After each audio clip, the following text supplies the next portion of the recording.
തിരക്ക് പിടിച്ച് ഓടിക്കഴിഞ്ഞിട്ട് അവസാനം പറയുന്ന ഒരു കാര്യം ഉണ്ടാവും. എന്നെ ഒന്നും എക്സൈറ്റ് ചെയ്യിപ്പിക്കുന്നില്ല. എനിക്കൊന്നിൽ ഹാപ്പിനെസ് കണ്ടെത്താൻ പറ്റുന്നില്ല. എനിക്ക് മതിയായി. എനിക്ക് മടുപ്പ് തോന്നുന്നു. ഇനി എന്താ ഞാൻ ചെയ്യുക എന്നുള്ളത്.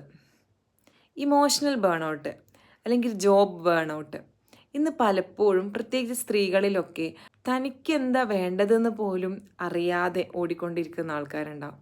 റെസ്റ്റ് എടുക്കാതെ മക്കളുടെ ഹസ്ബൻഡിൻ്റെ ഇഷ്ടങ്ങൾക്കും ആഗ്രഹങ്ങൾക്കും മാത്രം ടൈം കണ്ടെത്തി അവരുടെ മാത്രം പങ്ക്ച്വാലിറ്റി ഉള്ളൊരു മദറായി റെസ്റ്റ് എടുക്കാൻ മറന്നിട്ടുള്ളൊരു മദറായിട്ടൊക്കെ ഓടിക്കൊണ്ടിരിക്കുന്ന ആൾക്കാർ, ഇവർക്കൊക്കെ ഉണ്ടാകുന്നതാണ് ഇമോഷണൽ ബേൺ ഔട്ട് അല്ലെങ്കിൽ ഫിസിക്കൽ ബേൺ ഔട്ട്. പലപ്പോഴും നമ്മുടെ ലാസ്റ്റ് സ്റ്റേജിൽ മാത്രമേ ഇതൊക്കെ കണ്ടുപിടിക്കുള്ളൂ. എപ്പോഴും ക്ഷീണം വരുന്ന ഒരു സിറ്റുവേഷനിലേക്ക് അവർ മാറിപ്പോകുന്നുണ്ടാവും. തലവേദന, ബോഡി പെയിന്, എന്തൊക്കെയോ ബോഡിയിൽ സംഭവിക്കുന്നുണ്ട്. അത് റിയലൈസ് ചെയ്യാൻ പറ്റാത്തൊരു കണ്ടീഷൻ. ഒന്നിനോടും ഒരു താല്പര്യമില്ലാതെ പുറത്തിറങ്ങാൻ കഴിയാതെ ചെയ്തിരുന്ന കാര്യത്തിൽ പോലും എക്സൈറ്റ്മെൻറ്റ് കണ്ടെത്താൻ കഴിയാത്ത ആൾക്കാരിലേക്ക് എത്തിപ്പെടുക.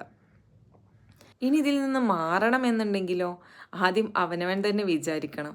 It's all are not my own responsibility. ഒരു ബൗണ്ടറി സെറ്റ് ചെയ്യാൻ പലപ്പോഴും ഇത്തരക്കാർ മറന്നു പോയിട്ടുണ്ടാകും. നിങ്ങൾ നോ എന്ന് പറഞ്ഞു എന്ന് വിചാരിച്ചിട്ട് ഓപ്പോസിറ്റുള്ള ആൾ ഒരിക്കലും നിങ്ങളെക്കുറിച്ചിട്ട് ബാഡായിട്ട് ചിന്തിക്കുകയുമില്ല. മൈക്രോ വിൻസ് സെലിബ്രേറ്റ് ചെയ്യാം. അപ്പോൾ നമ്മളുടെ ഉള്ളിലുള്ള നമ്മൾ കംപ്ലീറ്റ് ചെയ്യുന്ന ചെറിയ ചെറിയ ടാസ്കുകൾ ഹാപ്പിനെസ് കണ്ടെത്തുമ്പോൾ അത് നമ്മളിൽ എക്സൈറ്റ്മെൻറ്റിനെ വീണ്ടും കൊണ്ടുവരാൻ ഹെൽപ്പ് ചെയ്യും. Rest is not a waste of time.